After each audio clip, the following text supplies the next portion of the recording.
Bonjour à tous, je vous propose aujourd'hui une vidéo qui s'inscrit dans la thématique de la gestion des conflits et qui va traiter du triangle dramatique appelé encore triangle de Karpman. Nous allons voir ainsi successivement qu'est-ce que le triangle dramatique, quels sont les trois rôles en jeu et enfin quelle en est la mécanique. Premièrement, qu'est-ce que le triangle dramatique? Il s'agit d'un concept issu de l'analyse transactionnelle et que nous devons à Stephen Karpman. Le mot dramatique est à entendre ici au sens théâtral du terme, comme un drame qui se noue. Le triangle dramatique est un modèle qui décrit un jeu de manipulation dans certaines interactions conflictuelles dans lesquelles les protagonistes adoptent des rôles plutôt que d'exprimer leurs émotions et leurs idées. On parle de jeu psychologique. Mais qu'entend-on par là? Un jeu psychologique, selon Eric Berne, qui est le père de l'analyse transactionnelle, est une série d'échanges à double sens progressant vers un résultat défini et prévisible. Qui n'a pas un jour vécu une situation d'interaction dont il sentait dès le départ qu'elle prenait le chemin du conflit et dont il savait à l'avance quelle en serait l'issue? Un jeu psychologique permet de voler de la reconnaissance aux autres.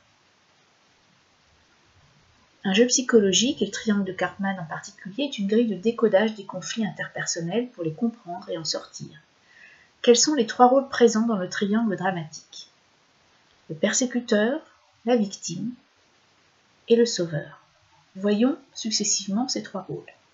Le persécuteur a un comportement qui vise à faire pression sur les autres en leur adressant des reproches, des accusations, des critiques. Il dira par exemple « si vous m'aviez écouté ». Le persécuteur est une personne, ou pas nécessairement, ça peut être aussi la maladie, l'alcool, le travail. Son but avoué, c'est de faire changer les autres selon son idée. Et le but caché, rejeter la responsabilité de ses problèmes ou ses échecs sur les autres, ou obtenir ce qu'il croit qui lui est dû. Le sauveteur vient en aide ou fait quelque chose pour l'autre sans que celui-ci en ait fait la demande explicite. Il dira par exemple « à votre place ». Son but avoué, se sentir être utile. Et enfin, le but caché, rehausser l'estime de soi en se sentant utile, indispensable, compétent et recevoir des gratifications. La victime, quant à elle, se met en position d'être critiquée, malmenée, ou alors secourue et soutenue, par apitoiement, sans reconnaître sa responsabilité. Son but avoué, c'est de faire savoir qu'elle a besoin d'aide, qu'elle n'y arrive pas toute seule.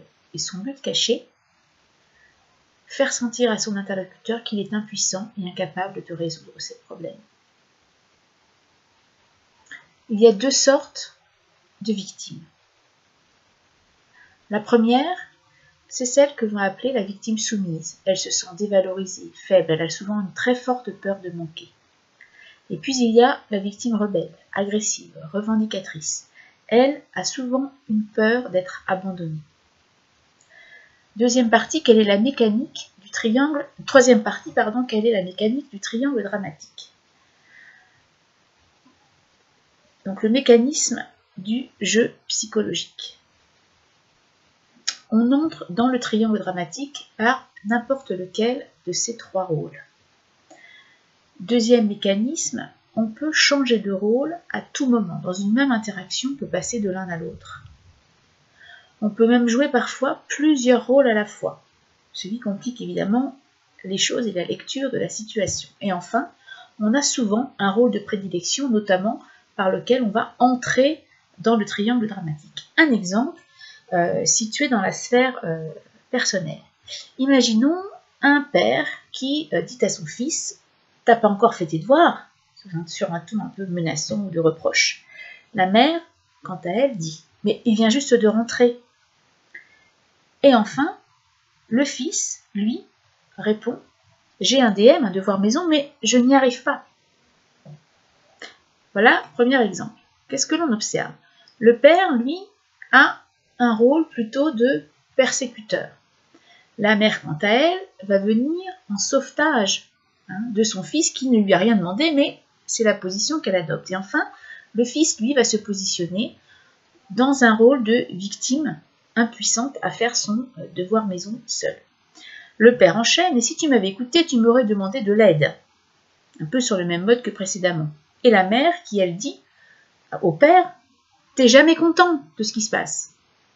Et le fils qui termine je dirais, l'interaction en disant « je suis fatigué » et quitte la pièce pour aller dans sa chambre. On voit dans cette deuxième partie de l'exemple que le père, lui, est toujours sur un registre de persécution. La mère, quant à elle, a changé de rôle pour prendre un rôle, elle aussi, de persécution vis-à-vis du père. Et enfin, le fils qui, là, reste dans sa position de victime et, je dirais, quitte ou fuit la situation conflictuelle. Alors, la question qu'on pourrait se poser, c'est pourquoi finalement entre-t-on dans un jeu psychologique, puisque finalement l'issue est toujours un peu dramatique. Premièrement, pour confirmer nos croyances fondamentales sur nous, sur les autres ou sur la vie, comme par exemple penser que je n'y arriverai jamais, que les autres sont tous des incapables. Aussi pour établir une relation intense et transférentielle avec les autres. Et puis enfin, et on l'a dit, pour recevoir de la reconnaissance. Voilà ce que je souhaitais vous dire dans cette première vidéo sur le triangle dramatique et je proposerai très prochainement une deuxième vidéo pour apprendre à en sortir. Pour me retrouver, je vous propose mon site internet mariettesouk.com, ma vidéo YouTube pour d'autres vidéos et enfin mon profil LinkedIn. À très bientôt!